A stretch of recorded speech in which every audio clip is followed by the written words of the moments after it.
Uno de los retos más importantes en mi vida fue trabajar en una empresa que era de género masculino, por decirlo de alguna manera.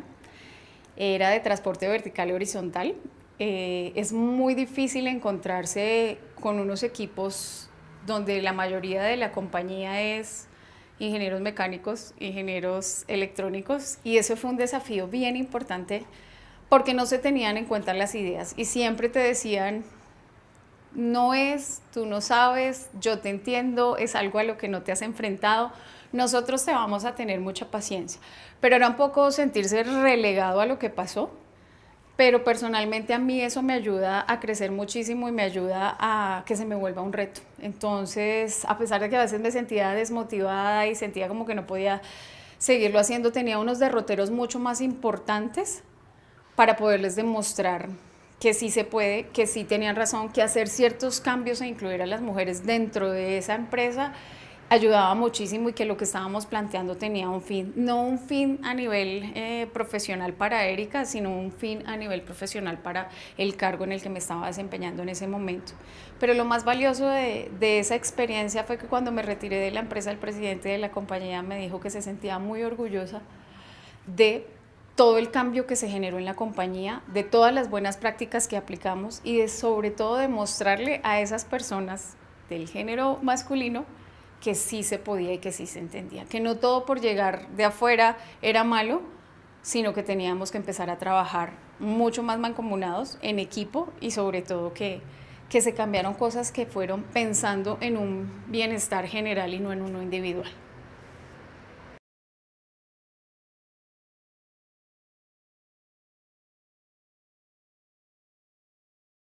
El consejo que yo les puedo dar para aspirar y crecer dentro de su carrera profesional es: crean en ustedes mismas, reconozcan sus habilidades y fortalezas, tengan la confianza y la capacidad para liderar y generarse nuevas metas ambiciosas, entre más grandes, mucho mejor, porque yo creo que eso nos ayuda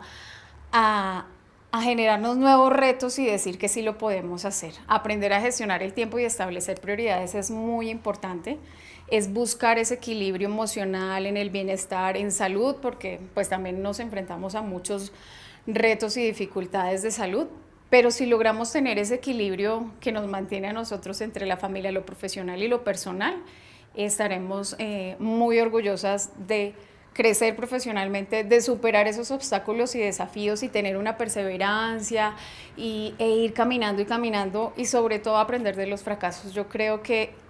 de los fracasos se aprende muchísimo y son nuevas oportunidades que se dan para crecer y mejorar.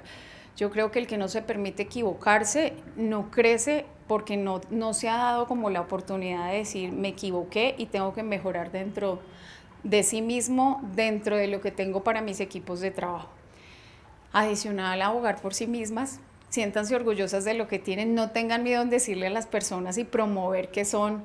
unas berracas, unas empoderadas, que reconozcan sus logros las demás personas. Sentirse orgulloso de lo que está no es ser creído, pero es reconocer que tenemos unos talentos bien importantes y que han permitido crecer a las compañías.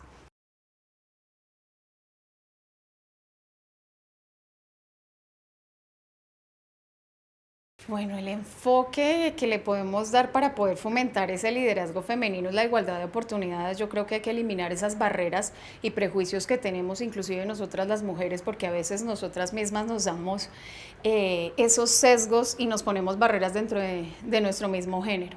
Pero hay que romper esas barreras. Mentoreo y tutoría para brindar orientación en los roles, desarrollar habilidades que permitan destrezas y que permitan encontrarnos consigo misma, y muchas veces interiorizar con nosotras mismas, porque nos cuesta por la misma sociedad tener como esos desarrollos y esas habilidades. Cerrar brechas de competencia, fortalecer la capacidad de asumir nuevos roles, no acostumbrarnos al mismo entorno, sino abrir ese espacio y creer que nosotros sí podemos generarlo y desarrollarlo. A veces nos da mucho miedo y tenemos que asumir esos retos como nuevas oportunidades. Y yo creo que algo muy importante son las redes y comunicaciones, brindar el apoyo, generar una comunidad dentro de nosotros mismos, dentro de nosotras mismas, y así generar también como ese networking que se necesita para promover entre nuestro entorno. Y a nivel organizacional, yo creo que todo lo que son políticas de conciliación familiar, trabajos flexibles en esta nueva era que hemos entrado en tener más trabajo desde casa y poder hacer esa alternancia, por decirlo de alguna manera, nos ayuda muchísimo para que podamos estar en los dos entornos, que es muy importante para nosotras las mujeres, la familia y podernos desarrollar esa satisfacción del deber cumplido. Yo creo que es importante en nuestro género y sobre todo sentirnos orgullosas de nosotras mismas.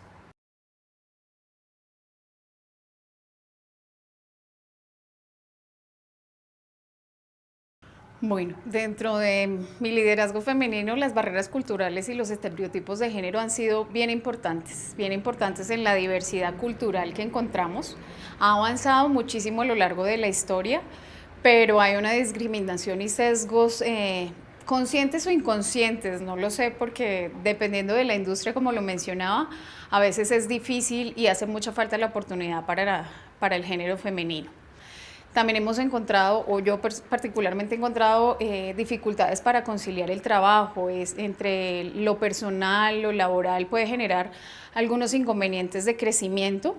que lo que hacen es generar unas barreras dentro de sí mismo, porque esto no tiene que ver con las empresas, sino dentro de sí mismo en su entorno profesional y familiar.